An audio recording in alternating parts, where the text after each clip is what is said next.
Evangelical Christians fed Iran's missile strikes into ChatGPT to decode biblical prophecy. Over 40% of evangelical Americans now believe AI can legitimately interpret scripture, and YouTube channels with millions of followers are openly crediting their end times predictions to machine analysis. Here's how it works. Prophecy channels take breaking news about Israel, Iran, Russia, and China, then feed those headlines directly into ChatGPT, Grok, and Claude alongside verses from Daniel, Revelation, and Ezekiel. The numbers are staggering. 40% of evangelical Americans now think machines can decode God's voice. YouTube prophecy channels with millions of subscribers openly credit AI for their interpretations. But here's the problem nobody's talking about. Feed the same verse to ChatGPT and Claude, and you get contradictory prophecies. One says peace treaty, the other says imminent war. Evangelical theologians are sounding alarms about what they call a dangerous feedback loop. AI models trained on decades of human prophecy content don't challenge interpretations, they amplify them. One prominent theologian told me, AI will tell you whatever confirms your existing theology. The machine doesn't have divine insight, it has pattern matching. The stakes aren't theological anymore. These AI prophecy confirmations are driving real-world behavior, financial decisions, political attitudes, and geopolitical support that affects millions of lives. We've crossed a threshold where millions of Christians now outsource their interpretation of end-times prophecy to algorithms, and those decisions are reshaping how they vote, invest, and prepare for the future. The Vatican's official response to AI prophecy interpretation is coming next week,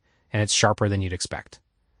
Follow along if you want to see how institutions actually respond when their theological authority gets crowdsourced. Because the question that's going to haunt us isn't whether machines can decode prophecy, it's who gets to decide what the decoded message